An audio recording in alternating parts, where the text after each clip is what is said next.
plenty of green on his report card, and his colleagues both in the government and of course people outside in the industry believe that he's one man who's not just here with the big ideas and innovation, he also has the ability to push them through, and which is perhaps why Nitin Gadkari is one of the best performing ministers in the Modi cabinet. It is indeed my pleasure that he joins us right here on ET Now. Thank you very much for speaking to us, sir. And like I said, if you do a dipstick across the industry or even within the government, it is a widely acceptable fact that you are one of the best performing ministers of this government. 2 years down the line, plenty of things have happened in your ministry.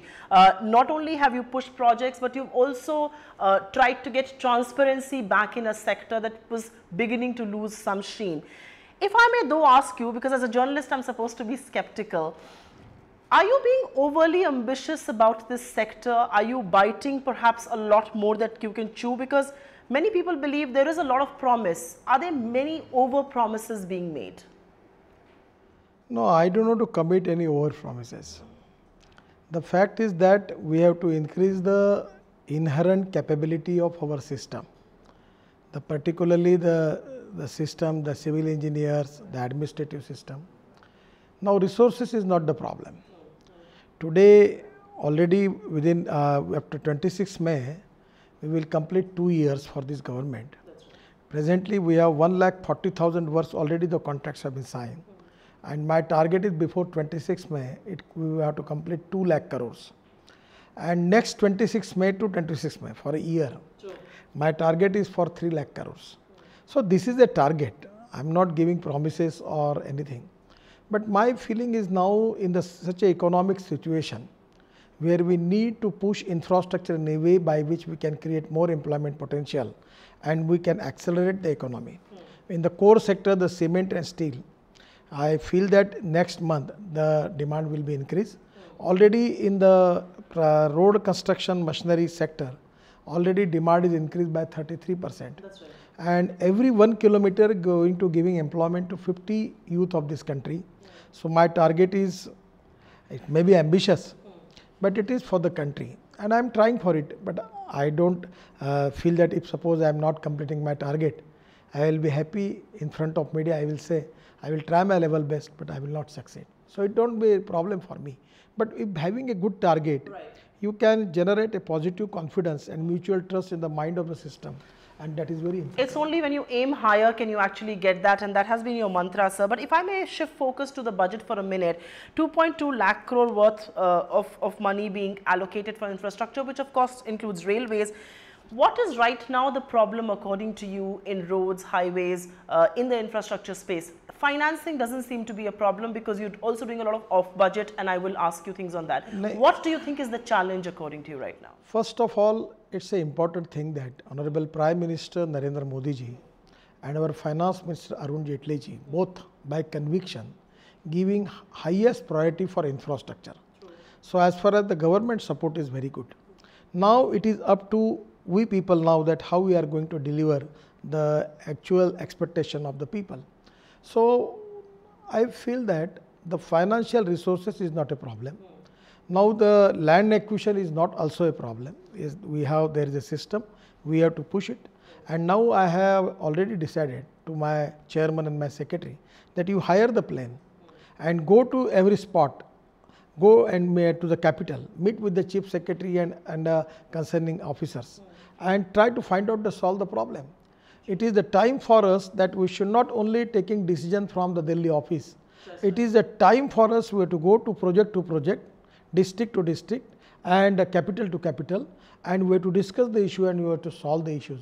And I am confident that the Environment and Forest Ministry is very cooperative. Today at 5 o'clock we have a meeting for the stall project for environment forest clearance.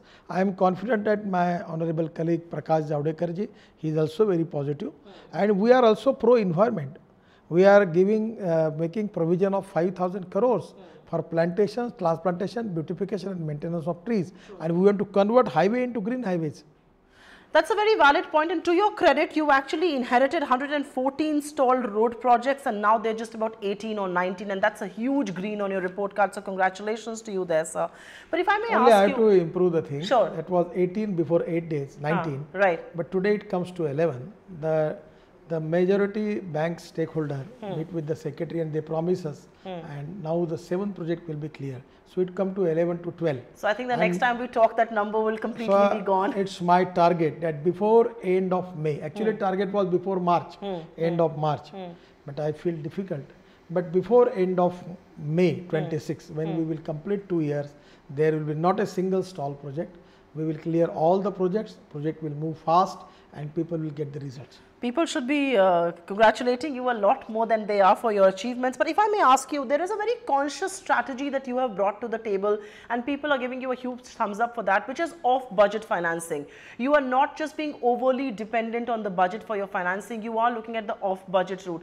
Is that a conscious effort because you believe budget perhaps can just put in so much money and you require so much more from the market? And what are the challenges in something like this? Actually, when I was minister in Maharashtra, I just take 10 crores from government, raise 4,000 crores from the capital market and complete the work of 8,500 crore in 98, 99, 2000. You think you can replicate that model at 100%. Now, the finance minister give us the already sanctioned budget of 55,000 crores. Right.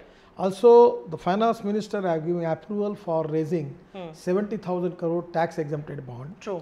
Then 101 projects which are ready by government money, we can securitize that project by which we can get 80,000 to 1 lakh crores. Then our toll income is 10,000 crore. We can securitize the income for 15 years.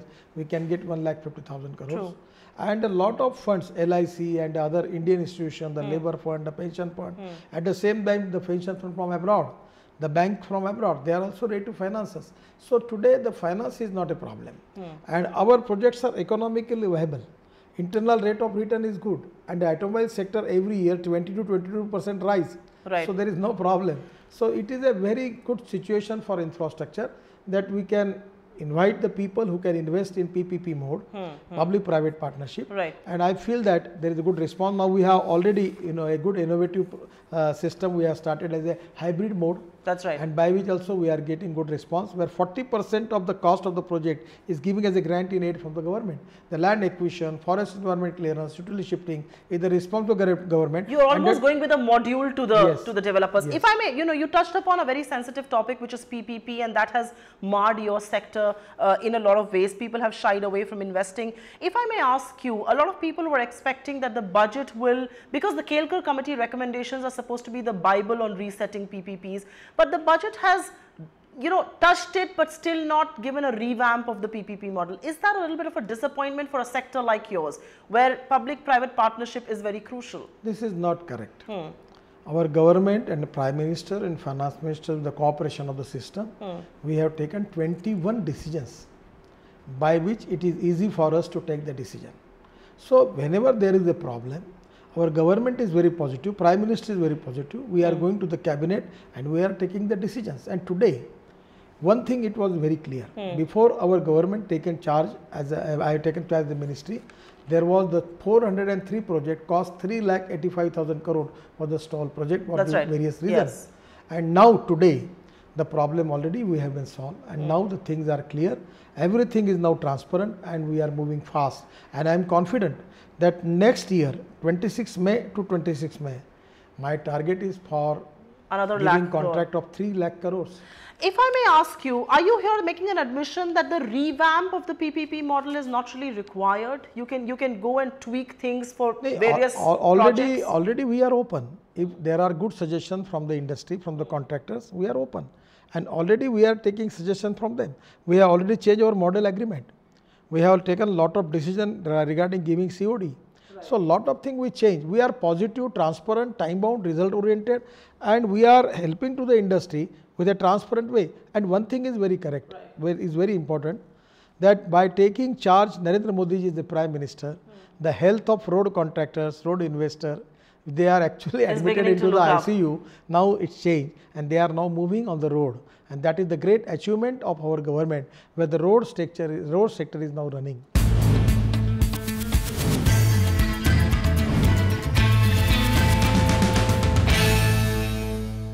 I want to ask you a specific question on NHAI, because that is going to be an off-budget financing route as well, the NHAI bonds.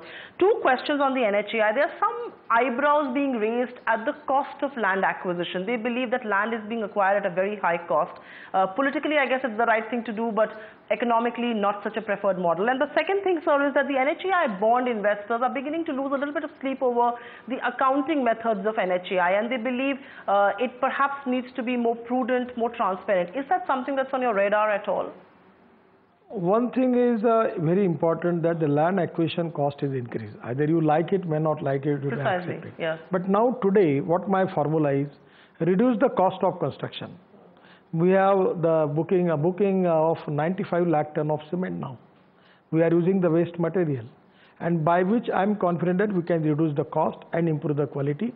At the same time, we will find out the innovative models where we will get the capital with low interest cost. No, we are making the logistic park on the road. We are making the roadside amenities by which we are going to supplement the cost of acquisition, land acquisition. So there are a lot of innovative land pooling models are there, and we are on that basis we will try. Now we have decided to make express highways from Delhi to Jaipur and Delhi to Katra. Sure. So in the case we have changed the alignment by which we can reduce 6,000 to 8,000 crores in land acquisition. There's something that is innovative that has come from your ministry, and the budget has also spoken about it, which is the toll-operate transfer model. Long-term players are interested in long-term annuity. They will perhaps not be as interested in constructing roads. I know you would want them to come to India. What are the challenges that you envisage when you look at a model like that? An existing road that can be given to a foreign operator. Today the Indian contractors, their investment position is now changed. The banker approach is changed. Actually, before 2 years, no bank was ready to finance for BOT projects. True. Because their accounts on the line of NPA. That's why the reason for that. But today, the response from the bankers is very good. The response from the investors is very good. And my priority is to create capability in Indian contractors and investors. And now we are planning to giving more weightage to Indian contractor by relaxation in technical and financial pre-qualifications. And I feel that we need more contractors, and contractor needs more having good technology for road construction, good machinery, and things are moving. Even in Northeast, we have changed the norms, and already we have giving priority to the contractors from Northeast and Assam, and we are giving them the contracts for that. Because we have to create employment potential in that area. And you've been a big votary of that. But how do you read the suggestion that you could give an existing road to a foreign operator who can perhaps do the tolling, who can maintain that road and be invested in India? Is that an option that excites you? It is open transparency now. There is no problem. 100% FDI is allowed in the infrastructure. So when the foreign company is interested, they can bid for the project. I want to shift focus, just very quickly speak to you about the banks, because you spoke about it earlier. NPAs has become a huge national debate and everybody seems to be losing sleep over it, a lot more than policymakers perhaps. But do you believe that is going to be the biggest hindrance going forward? The fact that there are these toxic assets, banks have burnt their fingers. Do you believe they could be a little too cautious to lend? Is that a fear that... As far as the road sector is concerned, now the story is end. We have already solved the problem. But regarding the shipping, we have 27 shipyards and their economic situation is not good. It is not because of it, is the situation worldwide is very bad. So now tomorrow I am going to Mumbai. I have a meeting with them and I am going to discuss with them, and we are trying to find out some way out, where we requested the Defense Ministry that they should give order to Cochin shipyard on nomination basis. By the procedure with a transparent system, we can give it to the different shipyards, and by which we are trying to help them that how we can stop, because they are facing a big problem now. How are things on the cabotage bill? I know this was something that was top of your mind. I know you want to push inland transfer, but where are things right now? Because I know Maruti does something from Mundra to Chennai. Wouldn't you want that to expand to the rest of the country? Already we have sanctioned, we have already issued the orders for that. And at the same time, we are helping to the Indian ship owner, Indian flagship. We are giving them the infrastructure status. We are giving them exemption from service charge tax. We are giving them exemption on excise on fuel. Lot of things we are doing for them. I feel that by our collective spirit, by the cooperation from the industry, we will be in position to boost Indian ports, inland waterways, Indian ship industry, and they are in a crucial way. They are now in a very problematic situation, and it is the duty of the government to help them. And I am, as a ministry, we are trying our level best at how we can be helpful for them. Considering you're doing so much, I have a suggestion that somebody in the industry made, and I must voice this before you. It's 1,274 ships are registered under India, and 42% of them are actually over 20 years old. Because you are someone who understands business, and because you believe in creative destruction, do you not believe time is right to destroy those ships, give some more work to private ship makers and L&T and ABG companies like that, and this will also rev up the demand for steel? Is that a suggestion that finds favor with you? It's a good suggestion, but it is a very sensitive suggestion. Why do you say so? It's a lot of impact. What could the impact be? Today, the present situation, the Indian ship company, those who have these old ships, for demolition of that ships, they will not get that much money from that. They have got lot of loan on them. So I am going to discuss all this sensitive issue with the industry, and we are very frank, free and fair. If suppose the industry unanimously having suggestion that if we should take the decision on that line, we will think about it. But it will be difficult for me to give you immediate answer for this. I will ask you a question on national waterways. That has been passed by Parliament, by at least the Lok Sabha. The question, sir, on the national waterways is that it can reduce the cost of transportation by a fraction as far as roads and railways is concerned. By getting that bill passed, you have also got it, in some sense, you now want to dabble in it. What are the challenges and the opportunities you see there? Because many people believe a Hooghly, a Brahmaputra, a Ganga can be big waterways, and that is an opportunity that lies there. It can be a game changer. Why do you say so? Now, the logistic cost in India is 18%. Right. In China is 8 to 10%. And European countries 10 to 12%. So in China or in European countries, there are industries are near to riverfront. And now, by going by road, if the cost is 1 rupees 50 paisa, going by railway is 1 rupees, going by waterways is only 25 paisa. True. So now our idea is to develop the waterways, the water ports. Already we have given order of 4,000 crores in Ganga. We have now DPR of 38 projects have been already prepared. We are working on Buckingham Canal. We are working on Brahmaputra. We are also working on Mahanadi. And due course of time, we will start all these projects, and this can be a game changer. Even we have started taking car from Chennai to Kandla. True. So a lot of new innovations are there, and it can reduce the transport cost, logistic cost. It can be a game changer. The result will be our export will be 2 times more, and our manufacturing sector will be increase their productivity by 2 times. There is a lot of potential in it. By reducing the logistic cost, we can change the economy of this country. I cannot let you go because you're also a politician par excellence without asking you 2 quick political questions. And one of them is that the first half of the budget session is over. Do you believe in hindsight it has been a productive session, or could a lot more have been achieved? It's a good productive session. First time that lot of bills have been passed in Rajya Sabha also. There was a qualitative discussion. And in democracy, it is a game of compulsion, limitations and contradiction.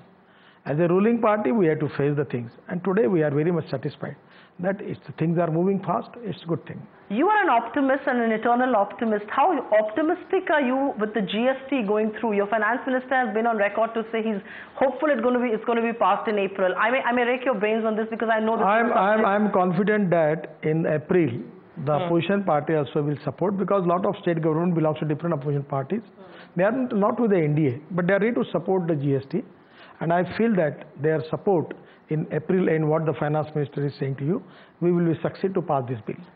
I will ask you a last question, and that last question is obviously a politically more sensitive question, so I saved it for the last. If you actually see the parliament session and the way it went, you're right, a lot of business got done, a lot more could have been done. In hindsight, everything looks easier. But whether it's JNU, whether it's Rohit Vemula, whether it is, things like that, that kind of continued to rock parliament. On hindsight, you believe this issue should have been better handled at the university level? You've been in public life for far too long. I feel that these are the non-issues.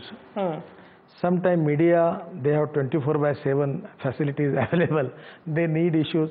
Sometimes political parties and leaders, They are now unemployed, that they want some jobs, and things are moving. It is a game of Indian democracy. But my feeling is now it is the appropriate time for the country, for the politician and for the government to concentrate on the administrative matter, on the development oriented matter. Because this is the time that our country is facing the problem of poverty, unemployment. We have to eradicate the poverty. For that, we need to create more employment potential. And as far as my department is concerned, every minute I am concentrating on my work, that how I can deliver the good thing for the people of this country, and that is my mission. I don't want to waste my time for considering all of the issues where they don't have any relevance for the development of the country. Your worst critics will grant you the fact that you've been the best performer. I will not let you go without asking you a final question. One of the things that the opposition leveled charges against your government was that you let a person like Vijay Mallya flee. Now that has really caught the imagination of the nation, because he is apparently sitting on a lot of public sector banks' money. What is your government's position on that? These discussions are really not good for the country. Vijay Mallya once upon a time giving a lot of interest to the bankers. That's right. At the time he was one of the successful businessmen. There are ups and downs. The way in which the media is stating, the way in which the political decision is going on. Now this is nobody will invest in India. Just they are becoming the story of entertainment to the industry. If there are problems, banks are enough competent, they can take any action. You believe he is paying a price for his lifestyle that has nothing to do with his loans? Sir, when the good days are there, no one discusses about the lifestyle. When the bad days come, they start to think about it. So these are the worst thing. First of all, in the business, either it may be X, Y, Z. Sometimes he gets success, sometimes he has to face the failures. At the time when he is ready to pay the loan to the bankers, there are the bankers and Vijay Mallya. He is an investor, he is not a criminal. And now the way in which the things are moving, I am not supporter of Vijay Mallya, neither have nothing to do anything for him. True. But the way in which this you believe this is a business cycle that has gone wrong? Definitely, there are a lot now in contractors in my sector. They are facing their NP accounts. I help them, and now they are paying the all payment to the bankers. Now bankers happy. So this is our duty, is to solve the problem. We are making a mimicry of our financial system. So the government really has to handhold the victims of a downturn. I dislike this type of discussions, the moving politically, the people are talking politically. No one will dare to invest in India. If whatever the land of law is there, the bank have enough competence. If anything wrong is there, bank can take action against them. But the way in which the discussion is moving, then Indian people, the investor, nobody will invest in it. And this is not a good thing for the country. We keep our fingers crossed for the investments that should come into this country, and we have a lot of hope relying on you. Thank you very much for speaking to us. Thank you.